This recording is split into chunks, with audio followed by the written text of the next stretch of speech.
حضرت مصعب بن عمیر رضی اللہ عنہ وہ ہیں کہ وہ اتنے امیر خاندان سے تعلق رکھتے تھے مکے میں کہ مکے میں جس گلی سے گزرتے تھے وہ گلی ان کے عطر کی وجہ سے مہک جاتی تھی۔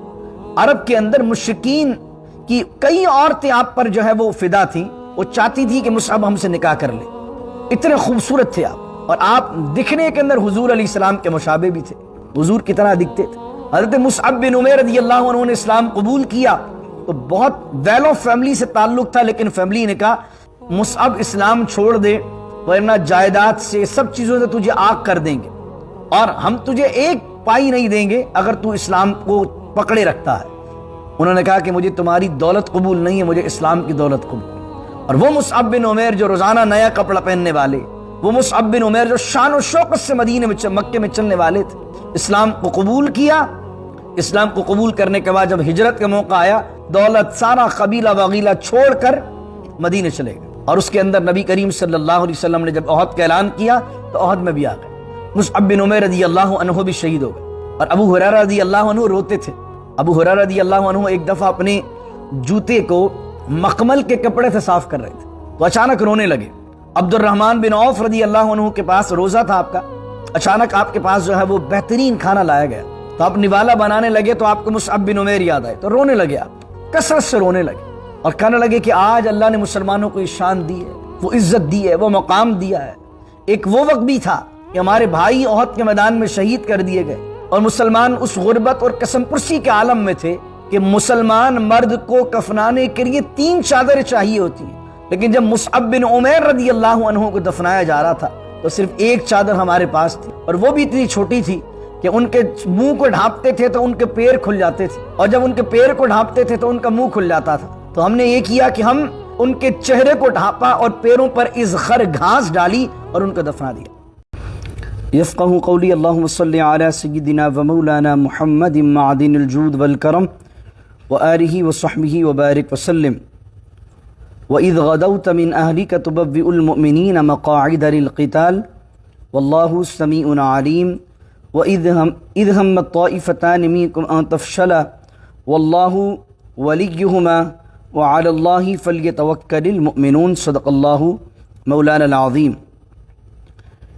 آج جو آیات بینات آپ کے سامنے اس کی تفسیر مجھے بیان کرنی ہے، اس سے پہلے آپ ایک واقعے کو سمجھیے تاکہ یہ آیات کا مفہوم آپ کے سامنے واضح ہو سکے۔ سن 3 ہجری میں یعنی ہجرت کے تیسرے سال 11 شوال المکرم بروز ہفتہ کو غزوہ احد ہوا ہے، اور سن 2 ہجری میں یعنی حضور صلی اللہ علیہ وسلم کی ہجرت کرنے کے 19 مہینے بعد 17 رمضان المبارک کو غزوہ بدر ہوا ہے۔ غزوہ بدر میں مسلمانوں کو اللہ رب العزت نے فتح و نصرت عطا فرمائی۔ کفار 950 تھے، ایک روایت کے مطابق 1000 تھے، اور مسلمان جو ہے وہ 313 تھے، اور اللہ رب العزت نے فرشتوں کے ذریعے مسلمانوں کی مدد فرمائی، اور اس بے سر و سامانی کے عالم میں بھی مسلمانوں کو فتح یاب فرمایا، اور یہاں تک کہ مکے کے بڑے بڑے سردار 70 کے قریب جو ہے کفار اس میں مارے گئے، اور جتنے جو لوگ قریش مکہ میں مشرکین مکہ کے اندر بہت زیادہ مشہور و معروف تھے وہ تمام کے تمام جو ہے اس کے اندر مار دیے گئے۔ ابو جہل، عتبہ، شیبہ، بڑے بڑے کافر مار دیے گئے۔ اور جب یہ بے سر و سامانی کے عالم میں لوٹا پٹا قافلہ پہنچا واپس مکے کے اندر، تو پورے سال مکے کے لوگ آپس کے اندر بدلہ اور انتقام کی باتیں کرنے لگے کہ ہم واپس منظم ہوتے ہیں اور مسلمانوں سے بدلہ لیتے ہیں، کیونکہ اب ہمارا زندہ رہنا فضول ہے، کیونکہ کسی نہ کسی گھر کا، کسی نہ کسی خاندان کا آدمی بدر کے اندر مارا گیا تھا۔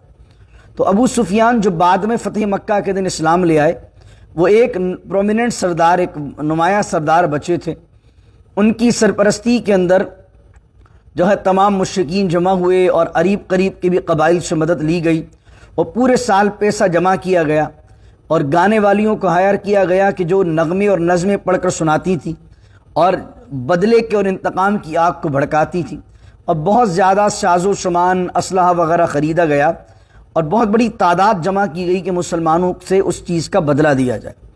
تو 3000 کا لشکر ابو سفیان نے جمع کیا جب وہ اسلام نہیں لائے تھے، انہوں نے جمع کیا اور یہ لشکر لے کر، جس میں کئی سو اونٹ تھے، کئی سو گھوڑے تھے، ساز و سامان تھا، گانے والیاں بھی راستے کے اندر وہ لے کر چلے تاکہ مجاہدین جو وہاں پر لڑنے والے ہوں، لڑائی کرنے والے ان کا مورال کو بلند رکھیں۔ تو اس حالت کے اندر مشرکین چلے۔ نبی کریم صلی اللہ علیہ وسلم کو جب یہ خبر لگی کہ مشرکین مکہ بدر کا بدلہ لینے کے لیے واپس آ رہے ہیں، تو حضور صلی اللہ علیہ وسلم کی عادت کریمہ تھی کہ حضور علیہ السلام مشورہ فرماتے تھے۔ حالانکہ آپ نبی ہیں، آپ پیغمبر ہیں، آپ تو فرمان جاری کر دیں تو اس کا ماننا لازم ہوتا ہے۔ قرآن کہتا ہے وَمَا آتَاكُمُ الرَّسُولُ فَخُذُوهُ وَمَا نَهَاكُمْ عَنْهُ فَانْتَهُوا، جو رسول اللہ تمہیں دے دیں لے لو، جس سے منع کر دیں اس سے باز آ جاؤ۔ لیکن ایک لیڈر کی خصوصیت اور کمال یہ ہوتا ہے کہ اپنے فالوورز سے وہ مشورہ کرتا ہے۔ تو سرکار دو عالم صلی اللہ علیہ وسلم نے مشورہ کیا اور کہا کہ ہمیں کیا مدینے کے اندر رہ کر لڑنا چاہیے یا مدینے سے باہر 4 مائل دور، یعنی 4 مائلز کی دوری پر ہے احد کا پہاڑ، اور احد یہ تمام موجود ہے۔ آج تو موجودہ مدینہ ہے وہ بحمدللہ، اور آپ جاتے بھی ہیں، آپ سید الشہداء کے مزار شریف پر، اب تو وہ ایریا مدینہ میں شامل ہے۔ لیکن نبی کریم صلی اللہ علیہ وسلم کے زمانے میں احد کا پہاڑ اور احد کا جو میدان تھا یہ مدینہ منورہ سے باہر تھا، اور مدینے سے احد کے درمیان کا جو فاصلہ تھا وہ 4 مائل تھا۔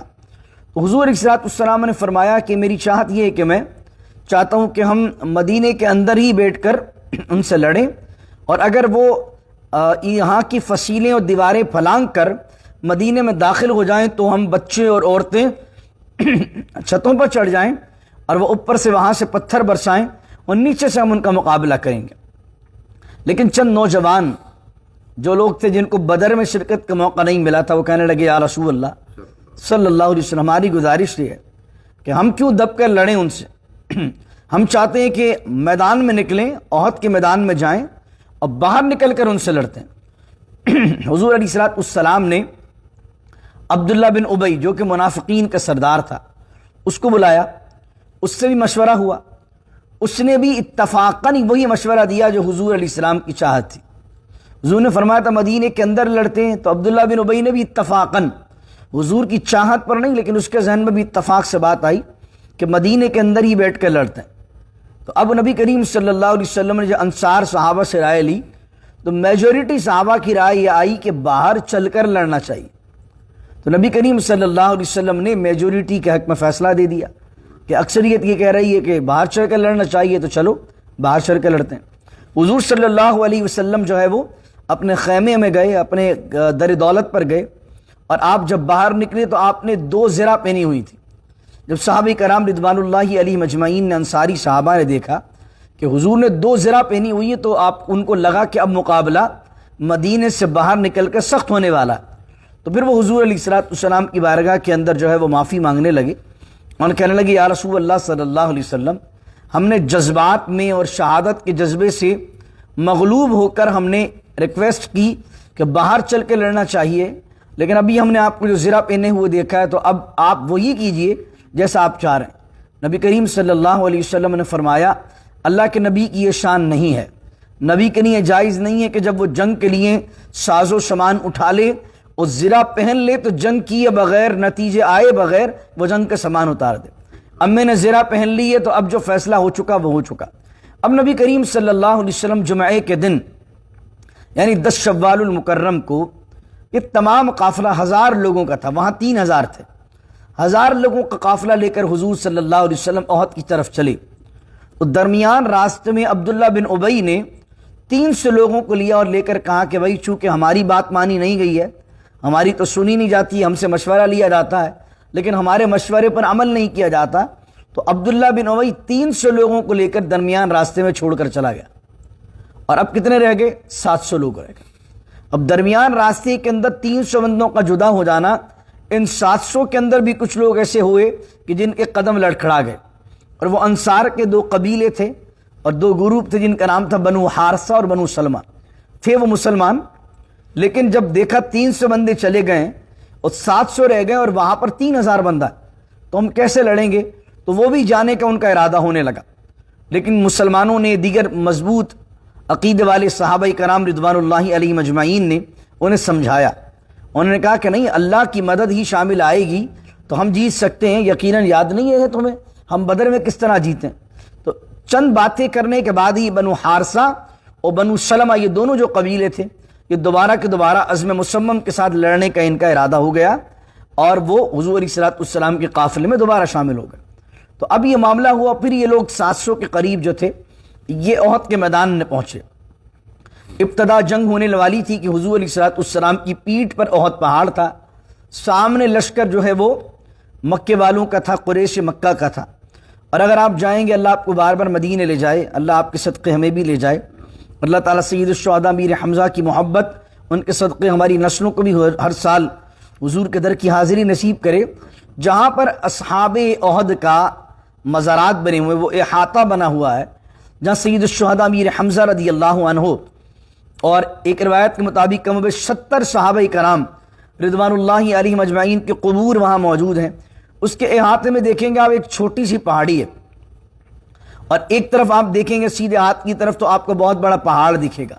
جو بڑا پہاڑ ہے وہ احد کا پہاڑ ہے، وہ جو چھوٹی سی ایک چوٹی ہے جو آپ کو مسجد کے پاس دکھتی ہے اور سید الشہداء کے مدار کے پاس دکھتی ہے، اس چوٹی پر حضور صلی اللہ علیہ وسلم نے ایک صحابی عبداللہ بن جبیر رضی اللہ عنہ، عبداللہ بن جبیر کو 50 تیر اندازوں کے ساتھ آپ نے اس چوٹی پر کھڑا کر دیا اور کہا کہ جنگ کا نقشہ کچھ بھی ہو، چاہے ہم جیتیں چاہے ہم ہاریں، یہاں تک کہ حضور نے فرمایا اگر تم یہ دیکھو کہ کافروں نے ہمیں مار دیا ہے اور ہماری لاشوں کو چیل کوے کھا رہے ہیں، تمہیں جب بھی نیچے نہیں آنا۔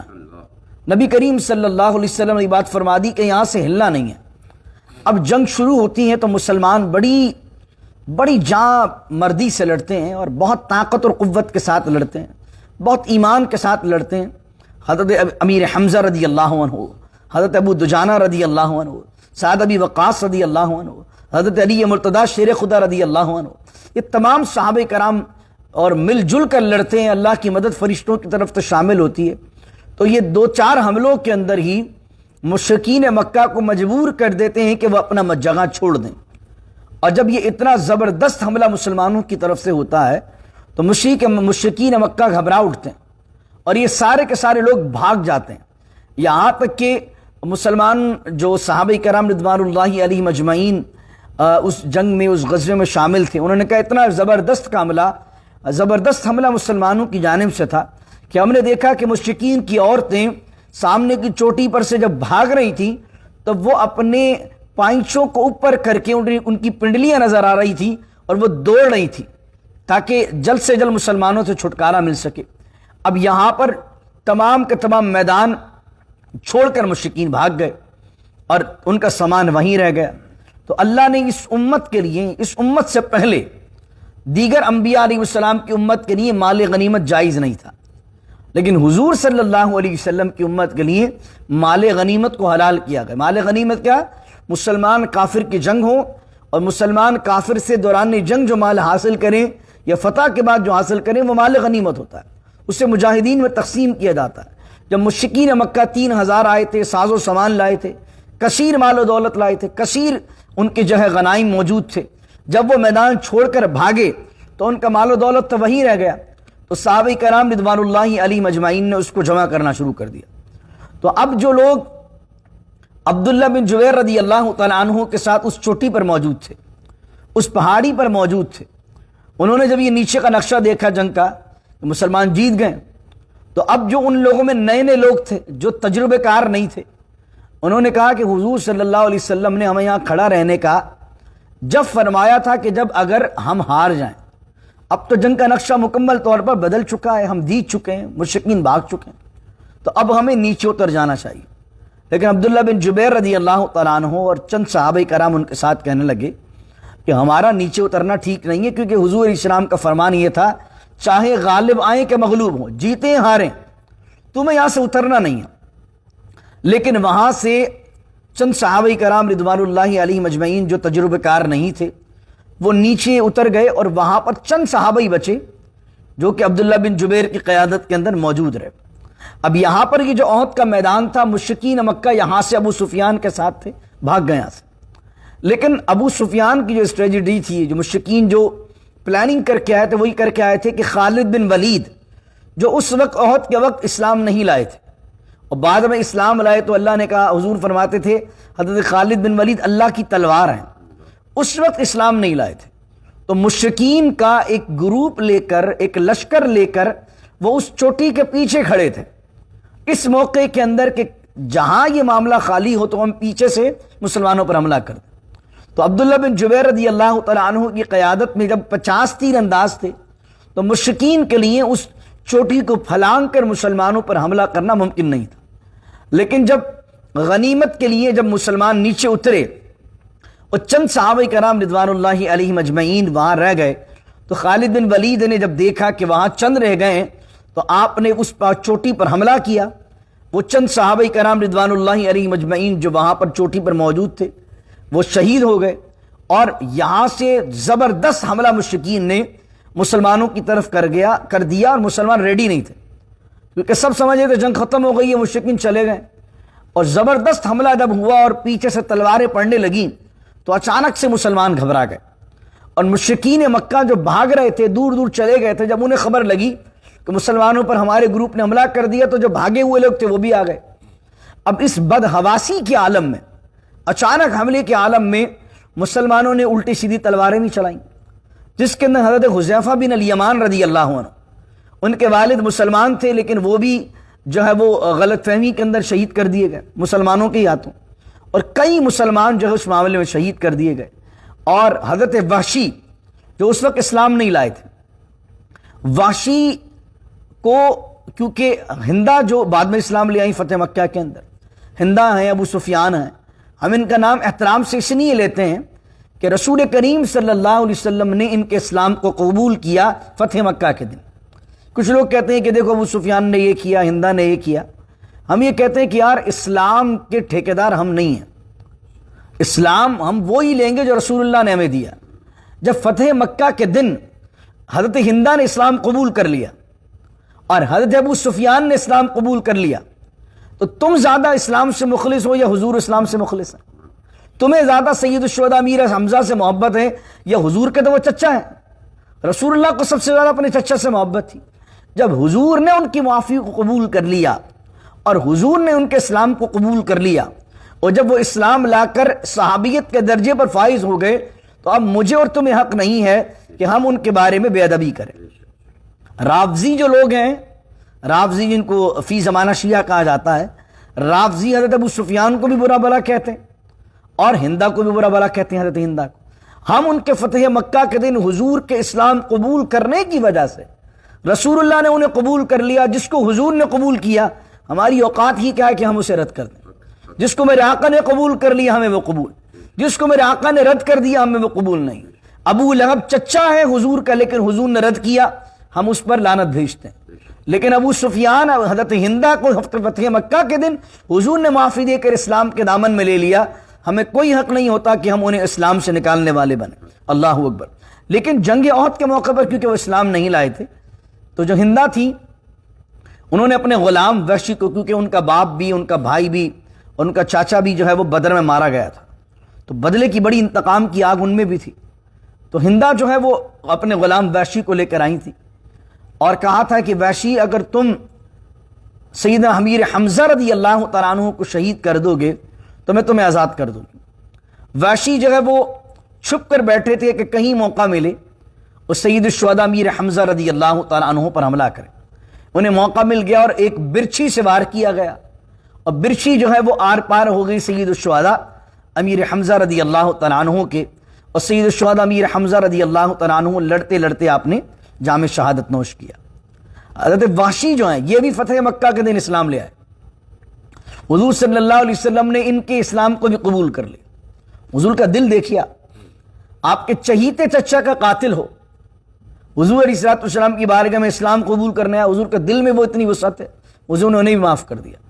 لیکن فرمایا وحشی تم میرے سامنے نہ آیا کرو، تمہیں تمہارا اسلام مبارک، تمہیں تمہارا دین مبارک، تم میرے سامنے نہ آیا کرو، کیونکہ جب میں تمہیں دیکھتا ہوں تو مجھے میرے چچا کی یاد آتی ہے۔ اللہ اکبر۔ اب حضرت وحشی سیدنا ابو بکر صدیق رضی اللہ عنہ کے دور آیا، سیدنا ابو بکر صدیق رضی اللہ عنہ کے دور کے اندر حضور کے وصال کے بعد ایک شخص ہے جس نے نبوت کا دعویٰ کیا تھا، تو حضرت ابو بکر صدیق رضی اللہ تعالیٰ عنہ کے دور کے اندر ایک جنگ ہوئی ہے اس سے، جس کو کہتے ہیں جنگ یمامہ۔ جنگ یمامہ میں مسیلمہ قذاب اس بندے کا نام تھا جس نے نبوت کا دعویٰ کیا تھا، اس سے جنگ ہوئی ہے، اور اس جنگ کی قیادت کون کر رہے تھے؟ خالد بن ولید۔ اب اللہ کی شان دیکھیں آپ، احد کے اندر مسلمانوں پر حملہ کر رہے ہیں، اور جب اسلام لے آئے ہیں تو پوری زندگی اسلام کو پھیلانے کے لیے آپ نے وقف کر دی۔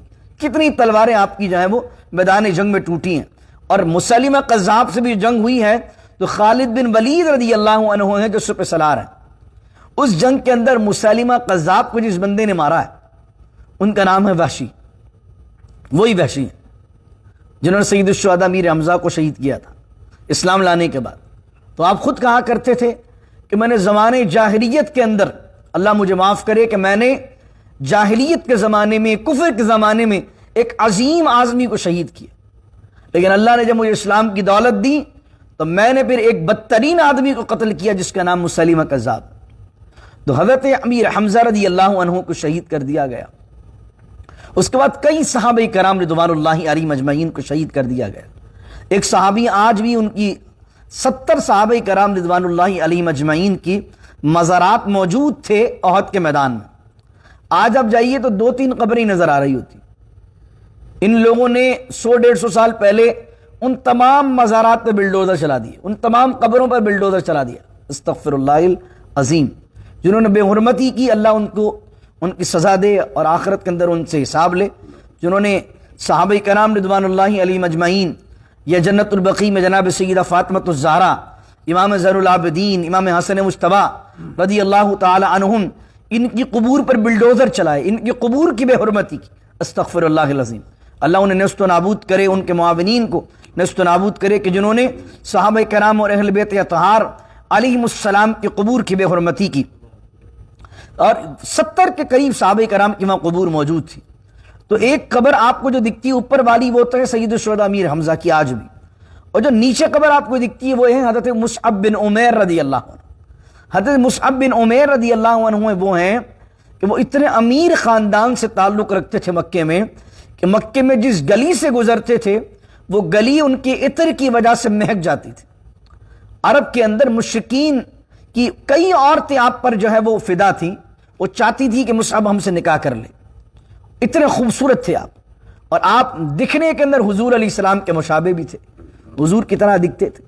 حضرت مصعب بن عمیر رضی اللہ عنہ نے اسلام قبول کیا تو بہت ویل آف فیملی سے تعلق تھا، لیکن فیملی نے کہا مصعب اسلام چھوڑ دے ورنہ جائیداد سے، سب چیزوں سے تجھے آگ کر دیں گے، اور ہم تجھے ایک پائی نہیں دیں گے اگر تو اسلام کو پکڑے رکھتا ہے۔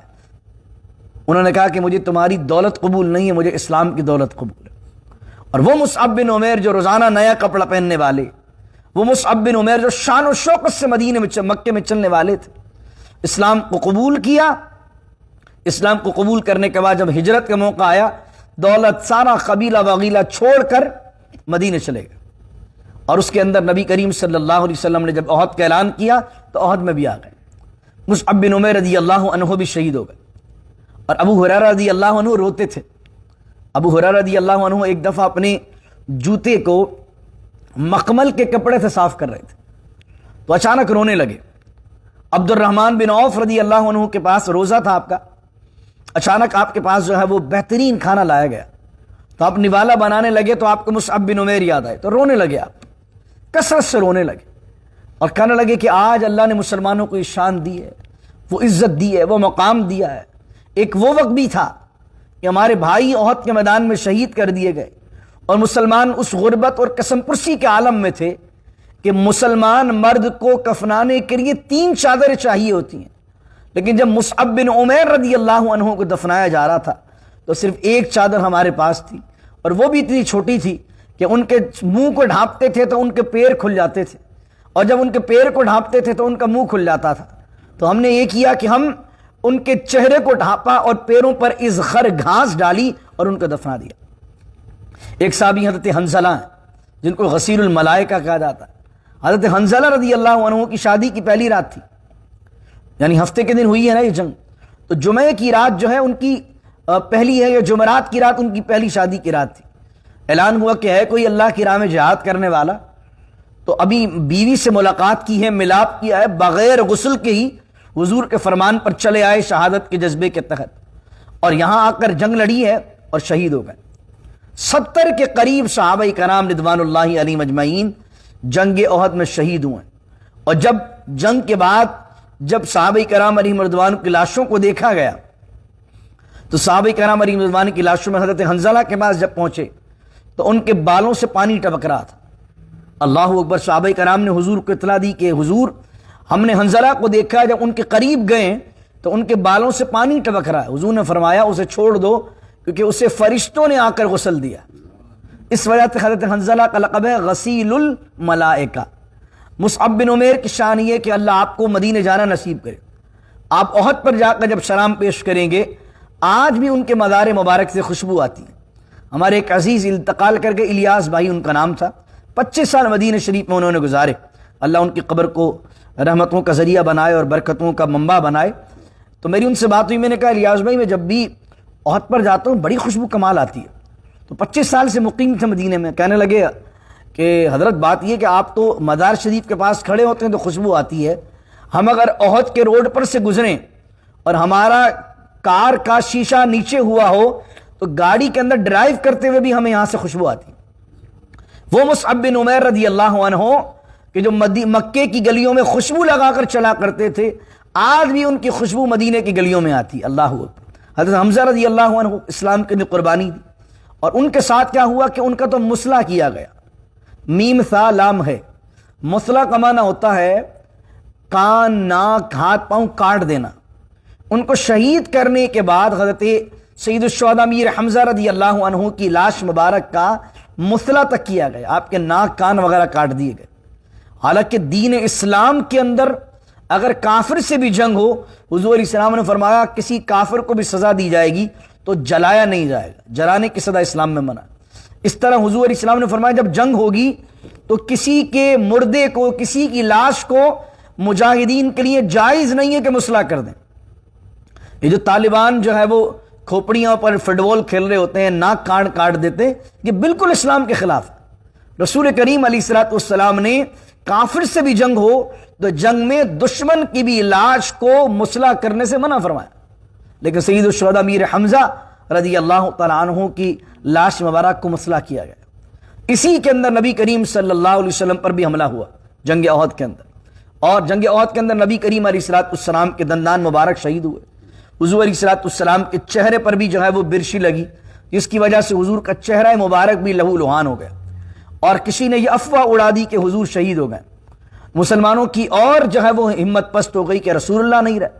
کسی نے نعرہ لگایا حضور علیہ السلام اگر شہید ہو گئے تو لیکن خدا کا دین تو برقرار ہے، اور حضور کے بعد جینا کیا جینا، جب حضور چلے گئے تو ہم بھی اسلام کے نام پر قربان ہو جاتے ہیں۔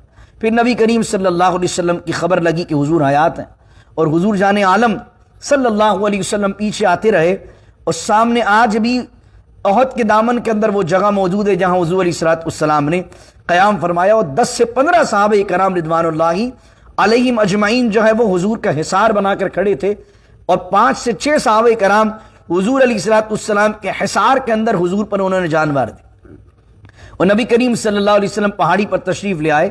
لیکن ایک یہ معمہ ہے، اللہ کی شان دیکھیں آپ، یہ اس عالم کے اندر مسلمانوں کا بڑا نقصان ہوا، اور مسلمان 70 کے قریب جو ہے وہ بڑے بڑے صحابہ کرام رضوان اللہ علیہم اجمعین شہید ہو گئے۔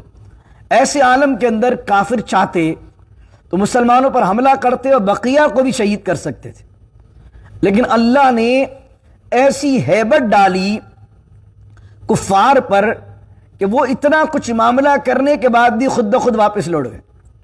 اس خالد بن ولید نے یہ کہا، اس وقت اسلام نہیں لائے تھے، ابو سفیان سے، کہ ہم ایسا کرتے ہیں کہ زبردست ہم نے حملہ کر دیا ہے، بہت سے لوگوں کو قتل کر دیا، تو بقیہ بھی جو بچے ان کو بھی ختم کرتے ہیں تاکہ بالکل ہی مسلمانوں کا نام ختم ہو جائے۔ ابو سفیان نے کہا مجھے آگے بڑھتے ہوئے یہ ڈر محسوس ہوتا کہیں ایسا نہ ہو کہ ہم آگے بڑھ کر حملہ کریں اور پھر دوبارہ وہ ہم پر پہلے کی طرح حملہ کریں، اور ہم جو آئے ہیں اور وہ تمام کے تمام جو ہے وہ نیست و نابود ہو جائیں، قتل کر دیے جائیں۔ تو بس بدر کا بدلہ ہو گیا، جتنے انہوں نے ہمارے مارے ہم نے بھی ان کے ساتھ معاملہ یہ کر دیا۔ تو ان کے دل میں اللہ نے ہیبت ڈالی اور وہ جو ہے واپس جو ہے وہ پلٹ گئے۔ تو یہ ایک الگ معمہ تھا، وہ اللہ کی طرف سے مدد تھی مسلمانوں کی کہ مسلمانوں پر وہ دوبارہ ٹیک نہیں کیا، ورنہ مسلمان جو ہے اس وقت کافی کمزوری کے عالم میں تھے، اللہ نے مدد فرمائی۔ تو اب یہ تمام واقعہ ہوا احد کے اندر، اور احد کے اندر یہ واقعہ اس لیے ہوا، اللہ نے اس سے پہلے جو کل میں نے آیت پڑھی تھی وہ یہ تھی اگر تم ڈٹے رہو اور تقوی اختیار کرو۔ یہاں غلطی کیا ہوئی؟ اللہ نے اس احد کے واقعے کو بیان کیا کیا؟ ایک یہ کیا کہ تقوی کیا ہے؟ اللہ رسول کی مانو، اللہ رسول کی مانو۔ اللہ رسول کی ماننے سے مراد کیا؟ حضور نے کیا فرمایا تھا؟ یہاں سے اترنا نہیں ہے۔ جب حضور نے فرمایا اترنا نہیں ہے تو اب آندھی آئے طوفان آئے اللہ اور رسول کے فرمان سے ہٹنا نہیں۔ لیکن جب حضور علیہ السلام کے فرمان کو نہیں مانا، بھول گئے، تو بہت بڑا نقصان اٹھانا پڑا۔ اور پھر ڈٹ کر اور جم کر رہنا، ڈٹ کر پیچھے نہیں ہٹنا ہے، تو جب ڈٹ کر نہیں رہے اس مقام پر تو نقصان اٹھانا پڑا۔ تو یہ تمام واقعات اس سورت کے آخر تک اب یہ مکمل واقعات اس طرح آتے جائیں گے، لیکن آپ کو معلوم ہونا چاہیے اسلام کا جو پہلا غزوہ ہے اس کو کیا کہتے ہیں؟ غزوہ بدر۔ غزوہ بدر کب ہوا ہے؟ کون سی ہجری میں؟ دو ہجری میں۔ اور احد 1 سال بعد ہوا ہے، تو کون سی ہجری میں ہوا؟ 3 ہجری میں۔ یہ اسلامک ہسٹری آپ کو سیرت کے واقعات معلوم ہونا چاہیے۔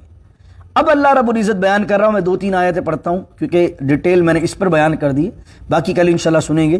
وَإِذْ غَدَوْتَ، اب آپ کو آیت سمجھ میں آئے گی۔ وَإِذْ غَدَوْتَ مِنْ أَهْلِكَ تُبَوِّئُ الْمُؤْمِنِينَ مَقَاعِدَ لِلْقِتَالِ وَاللَّهُ سَمِيعٌ عَلِيمٌ۔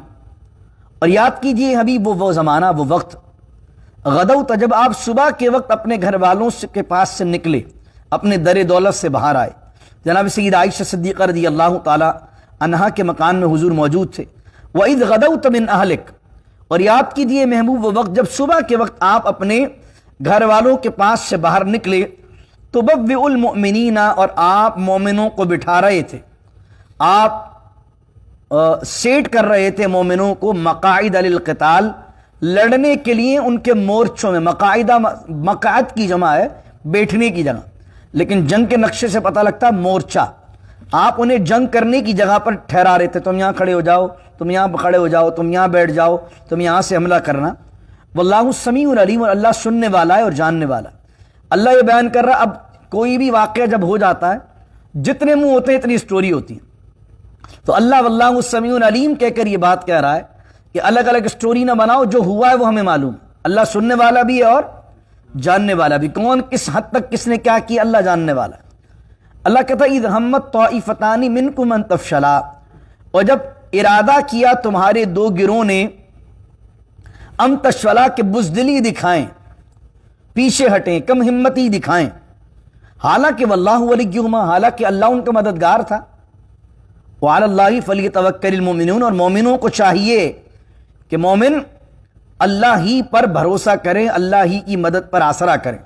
یہ بات اس کن کے لیے فرمائی گئی؟ اوس و خزرج کے میں نے بتایا نا 2 قبائل تھے، بنو سلمہ بنو حارثہ۔ بنو حارثہ بنو سلمہ پیچھے ہٹے، جو 2 گروہ تھے، اللہ نے کہا اذ ہمت طائفتان منکم ان تفشلا، یاد کرو وقت جب تم میں سے 2 گروہ نے کم ہمتی بزدلی دکھائی، اور حالانکہ واللہ ولیہما، اللہ ان کا مددگار تھا۔ وعلی اللہ فلیتوکل المؤمنون، اور مومنوں کو تو اللہ پر ہی بھروسہ کرنا چاہیے۔ اس آیت کے اندر جب یہ آیت نازل ہوئی تو بنو سلمہ بنو حارثہ اس آیت کے نازل ہونے پر فخر کرتے تھے۔ اب کسی کے ذہن میں سوال آئے کہ یار فخر کیوں کرتے تھے؟ یہاں تو اللہ نے ان کی سختی کی ہے، تنبیہ کی ہے کہ بھائی تم کم ہمت ہو گئے۔ ان کا فخر کرنے کی بات یہ تھی کہ ہم اللہ کی ذکر میں تو آئے، اللہ کی بات میں تو آئے، اللہ اکبر، یعنی قرآن میں ہمارا ذکر آ گیا، اور قرآن نے ایک طرف تو ہماری کم ہمتی کو بیان کیا، لیکن دوسری طرف اللہ نے کہا واللہ ولیہما، اللہ ان کا مددگار تھا۔ تو اللہ خود قرآن میں یہ کہہ رہا ہے کہ اللہ ہمارا مددگار ہے۔ ہاں ہماری برائی ہو رہی ہے تو ہم تو ہیں کمزور لوگ، ہم تو ہیں گناہگار لوگ۔ ان کی مراد عاجزی میں یہ تھی کہ ایک طرف تو اللہ رب العزت نے ہم پر تنبیہ کی ہے کہ تم نے یہ کیا کیا کہ کم ہمت ہو گئے اور بزدلی دکھائی ہوئے پیچھے ہو گئے، حالانکہ واللہ ولیہما، اللہ تمہارا مددگار تھا۔ تو اس آیت پر وہ دونوں قبیل فخر کیا کرتے تھے بعد میں کہ اللہ رب العزت نے ہمارا نام، ہمارا معاملہ، ہمارا ذکر قرآن کریم میں کیا ہے۔ تو اب اس کے بعد کیا ہوا، حضور نے کیا بیان کیا؟ اب یہ آیات چلتی جائیں گی، اور سورہ آل عمران آخر تک بھی آپ پڑھتے رہیے، تو بار بار ان واقعات کی طرف اشارہ ہے جو احد کے اندر واقع ہوئے ہیں۔